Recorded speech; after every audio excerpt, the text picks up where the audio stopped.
Hello, this is Jyoti Dikshit. Good evening to all of you. I will discuss that how I qualified seated paper in first attempt with good score without coaching within 1 month. So आज हम discuss करेंगे कि किस तरीके से आपको पढ़ना है, किस तरीके से आपको स्ट्रेटजी फॉलो करनी है ताकि आपको 1 मंथ के अंदर यानी कि विद इन 1 मंथ आप सीटेट के लिए प्रिपेयर हो जाएं और अच्छे से वो एग्ज़ाम क्रैक कर सकें। बिकॉज बहुत सारे स्टूडेंट्स ऐसे हैं जो 1-2 नंबर से 3 नंबर से सीटेट में रह जाते हैं, तो वो फिर आगे कहीं अगर टीचिंग के फॉर्म आते हैं तो फिर वो फिलअप नहीं कर पाते हैं। तो ये एक बहुत ही समस्या हो जाती है उनके लिए जो रियल में जॉब लेना चाहते हैं। तो सबसे पहले हमें देखना है कि हमारा सिलेबस क्या है।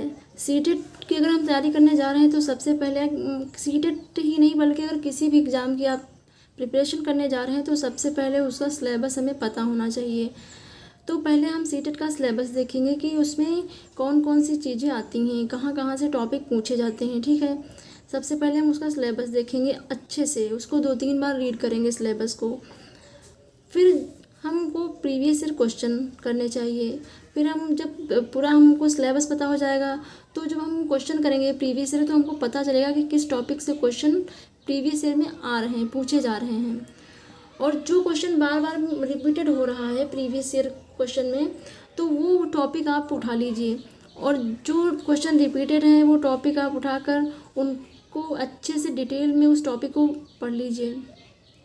जब आप उस टॉपिक को एक अच्छे से पढ़ लेंगे, डिटेल में पढ़ लेंगे हर तरीके से, तो फिर उसको उस टॉपिक से रिलेटेड अगर कोई भी क्वेश्चन आता है तो आप उसको अच्छे से सॉल्व कर सकते हैं। चाहे वो स्टेटमेंट बेस्ड आए या मैचिंग वाले आए, तो किसी तरीके से ये क्वेश्चन आते हैं तो आप उसको आराम से टैकल कर सकते हैं। दूसरी चीज़ ये है कि रिवीजन करें, क्योंकि रिवीजन करना बहुत ही इम्पॉर्टेंट है।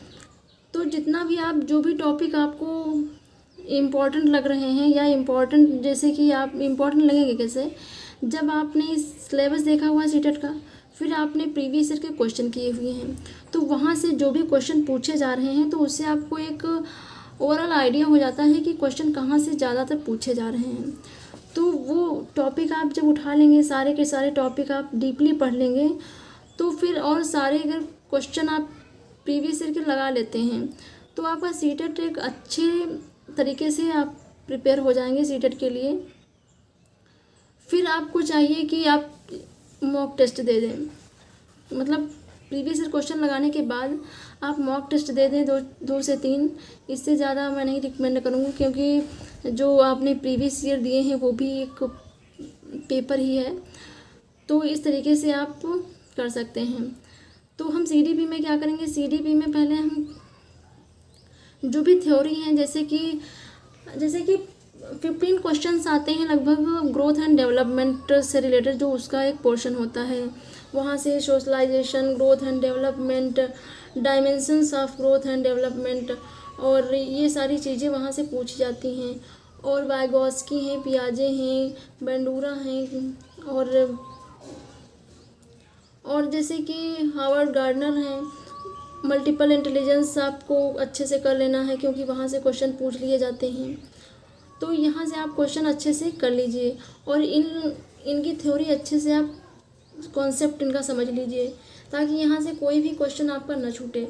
और फिर एनईपी है, एनईपी 2020, और एनसीएफ है, एनसीएफ 2005, और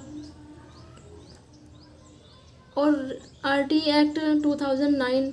ये सारे जो एक्ट हैं रिलेटेड टू एजुकेशन, तो ये आपको अच्छे से कर लेने हैं। तो ये सीडीपी का आपका इस तरीके से हो जाएगा। फिर ईवीएस में आपको करने क्या है, ईवीएस में आपको प्रीवियस ईयर तो आपने लगाया ही है, तो उससे आपको पता चल जाएगा कि कहाँ से क्वेश्चन आते हैं। और ज़्यादातर क्वेश्चन सीटेट में रिपीटेड ही आते हैं, maximum to maximum question repeated आता है। तो इसमें आप देखेंगे कि ईवीएस में जो थीम है, 6 थीम दी गई हैं, तो वो थीम्स आपको अच्छे से पढ़ लेनी हैं। जैसे प्लांट है और शेल्टर है, वाटर है, इन सब चीज़ों के बारे में आपको अच्छे से पढ़ लेना है।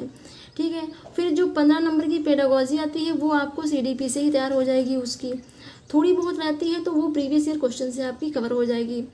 फिर मैथ आती है, तो मैथ में आपको क्या करना है, अगर आप वीक हैं तो आपको करना ये है कि आप पेडागोजी अच्छे से तैयार कर लें और मैथ के जो प्रीवियस ईयर क्वेश्चन हैं वो आप लगा लें।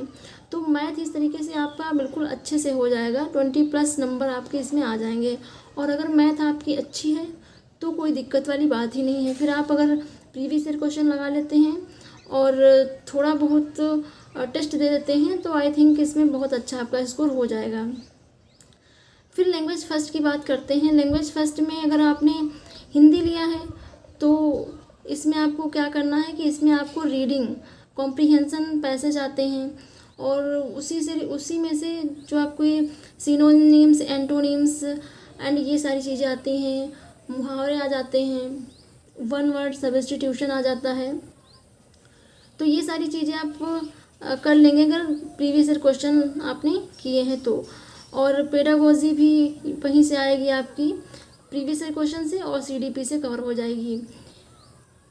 फिर सेकेंड लैंग्वेज आपकी इंग्लिश हो या संस्कृत, फिर इसमें भी आपको रीडिंग कॉम्प्रिहेंशन लैंग्वेज, इसमें इंग्लिश में आपको रीडिंग कॉम्प्रिहेंशन पे ज़्यादा फोकस करना है बिकॉज इसमें पैसेज थोड़ा सा लेंथी आ जाते हैं, तो इसलिए आपको ये अच्छे से कवर करना है। और बाकी प्रीवियस ईयर क्वेश्चन और पेडागोजी भी आती है, तो वो प्रीवियस ईयर के क्वेश्चन आप अगर करेंगे तो बहुत ही बेनिफिट आपको होगा और अच्छा स्कोर आपका आएगा, क्योंकि प्रीवियस ईयर जो क्वेश्चन है वो एक तरीके से रामबाण है सीटेट के लिए।